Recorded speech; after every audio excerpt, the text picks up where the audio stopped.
بسم اللہ الرحمن الرحیم۔ بسم اللہ الرحمن الرحیم۔ السلام علیکم عزیز طلبہ کرام، امید ہے آپ حضرات خیریت سے ہوں گے۔ آج ہمارا صحیح مسلم کا سبق نمبر 230 ہے، جس کا عنوان ہے باب المسح علی الخفین۔ آگے بڑھنے سے پہلے خلاصہ جات کو ایک نظر دیکھ لیں۔ وبی قال حدثنا قتیبۃ بن سعید قال حدثنا اللیث قال وحدثنا محمد بن رمح بن المہاجر قال اخبرنا اللیث عن یحیی بن سعید عن سعد بن ابراہیم عن نافع بن جبیر عن عروۃ بن المغیرہ عن ابیہ المغیرہ بن شعبۃ عن رسول اللہ صلی اللہ علیہ وسلم انہ خرج لحاجته فاتبعه المغیرۃ بإداوۃ فیہا ماء فصب علیہ حین فرغ من حاجته فتوضأ ومسح على الخفین وفی روایت ابن رمح مکان حین حتی۔ حضرت عروہ ابن مغیرہ رضی اللہ عنہ روایت کرتے ہیں کہ ایک مرتبہ نبی پاک صلی اللہ علیہ وسلم قضاء حاجت کے لیے نکلے تو حضرت مغیرہ پانی کا ایک برتن لے کر آپ علیہ السلام کے ساتھ گئے۔ جب آپ علیہ السلام قضاء حاجت سے فارغ ہوئے تو حضرت مغیرہ نے ان پر پانی بہایا، آپ علیہ السلام نے وضو کیا اور موضوع پر مسح کیا۔ ابن رمح کی روایت میں ہینا کی جگہ حتی کے الفاظ ہیں۔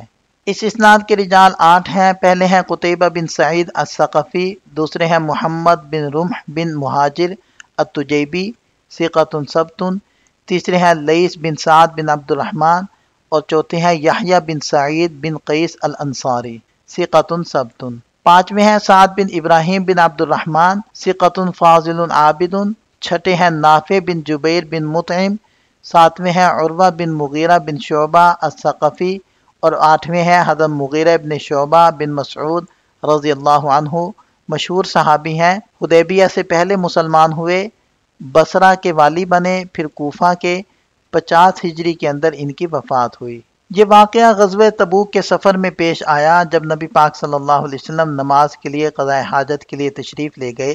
حضرت مغیرہ بن شعبہ رضی اللہ عنہ آپ کے پیچھے گئے، اور جیسے کہ حافظ ابن حجر رحمہ اللہ نے وضاحت کی، یہ ان کی اپنی طرف سے نہیں تھا بلکہ آپ علیہ السلام سے حکم سے تھا تاکہ حضرت مغیرہ وضو کے لیے پانی مہیا کریں۔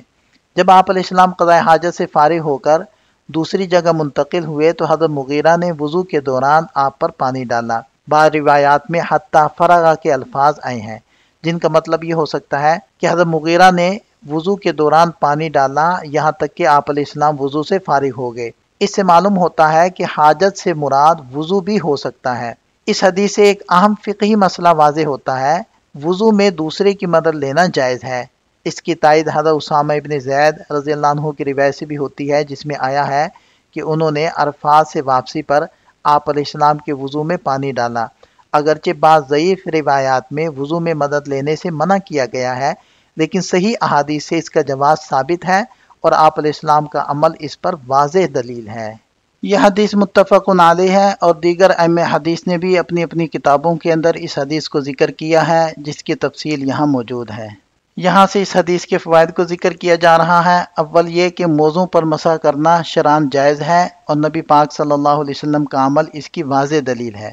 دوم یہ کہ قضاء حاجت کے وقت دور جا کر بیٹھنا اور لوگوں کی نظروں سے چھپنا مستحب ہے تاکہ ستر اور ادب کا لحاظ رہے۔ تیسرا فائدہ یہ ہے کہ طہارت پر ہمیشگی اختیار کرنا پسندیدہ عمل ہے۔ چوتھا فائدہ یہ ہے کہ وضو کے دوران کسی دوسرے شخص سے پانی ڈلوانا جائز ہے۔ حضرت عمر اور ان کے صاحبزادے حضرت ابن عمر رضی اللہ عنہما سے اس بارے میں مختلف روایات ملتی ہیں۔ ایک روایت میں حضرت عمر رضی اللہ عنہ نے حضرت ابن عباس رضی اللہ عنہما سے وضو کے دوران پانی ڈلوایا، جبکہ حضرت ابن عمر رضی اللہ عنہما نے فرمایا مجھے اس کی پرواہ نہیں کہ کوئی شخص میرے وضو، رکوع یا سجدے میں میری مدد کرے۔ امام قرطبی نے اس قول کو راجح قرار دیا ہے۔ یہ تمام نکات اس بات کی طرف رہنمائی کرتے ہیں کہ شریعت میں سہولت، ستر اور طہارت کی ہمیشگی کو اہم مقام حاصل ہے، اور سنت نبوی ان اصولوں کی بہترین عملی مثال ہے۔ یہاں پر مزید چند فوائد ذکر کیے گئے ہیں۔ ڈھیلے استعمال کرنے کے دوران اگر ہاتھ پر نجاست لگ جائے تو صرف خشک چیز سے صاف کرنا کافی نہیں بلکہ پانی سے دھونا ضروری ہے۔ اگر قضاء حاجت کے بعد بدن پر بو باقی ہو تو مٹی یا دیگر اشیاء سے اسے زائل کرنا جائز ہے، لیکن اگر بو یا نجاست معمول سے زیادہ پھیل جائے تو صرف پانی ہی سے صفائی ممکن ہے۔ اگر مردار جانور کی کھال کو اچھی طرح دباغت دے دی جائے تو اس سے فائدہ اٹھانا جائز ہے، جیسے لباس یا دیگر اشیاء بنانا۔ جب تک کسی کپڑے کی نجاست یقینی نہ ہو اس کا استعمال جائز ہے۔ نبی پاک صلی اللہ علیہ وسلم نے رومی جبہ پہنا، حالانکہ اس کی پاکی کے بارے میں کوئی تفصیل طلب نہیں فرمائی، جو اس بات کی دلیل ہے کہ اشیاء میں اصل طہارت ہے، نجاست کو حکم صرف نجاست کے تحقق کے بعد لگایا جاتا ہے۔ امام قرطبی رحمہ اللہ نے اس حدیث سے یہ استدلال کیا ہے کہ مردار جانور کی اون نجس نہیں ہوتی، کیونکہ نبی پاک صلی اللہ علیہ وسلم نے شام کا بنا ہوا جبہ پہنا، جبکہ اس وقت شام دارالکفر تھا اور وہاں کے لوگ مردار کھاتے تھے۔ اس کے باوجود آپ علیہ السلام نے اس لباس کے استعمال پر کوئی سوال نہیں کیا، جو اون کی طہارت پر دلالت کرتا ہے۔ بعض لوگوں نے یہ دعویٰ کیا ہے کہ سورہ مائدہ کی آیت وضو کے نزول کے بعد موضوع پر مسح منسوخ ہو گیا، لیکن یہ حدیث اس دعوے کی تردید کرتی ہے، کیونکہ آیت وضو غزوہ مریسی میں نازل ہوئی، جبکہ حضرت مغیرہ رضی اللہ عنہ کا واقعہ غزوہ تبوک میں پیش آیا، جو بعد کا واقعہ ہے۔ اس سے معلوم ہوتا ہے کہ مسح کا حکم باقی ہے اور منسوخ نہیں ہوا۔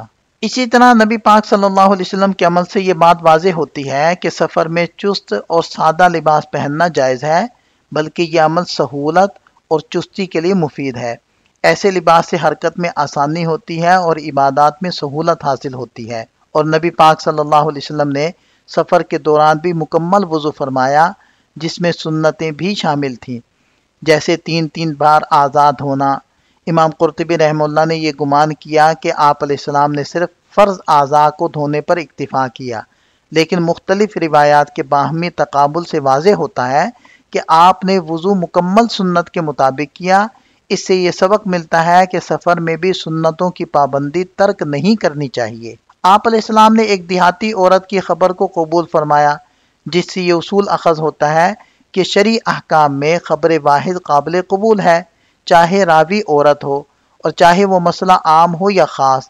اس سے روایت کی ثقاہت اور شرعی حجیت کا اصول واضح ہوتا ہے۔ نبی پاک صلی اللہ علیہ وسلم نے وضو کے دوران اپنی آستینیں اوپر کی اور ہاتھوں کو مکمل دھویا، صرف مسح پر اکتفا نہیں کیا۔ اس سے معلوم ہوتا ہے کہ وضو میں فرض اعضاء کا مکمل دھونا لازم ہے۔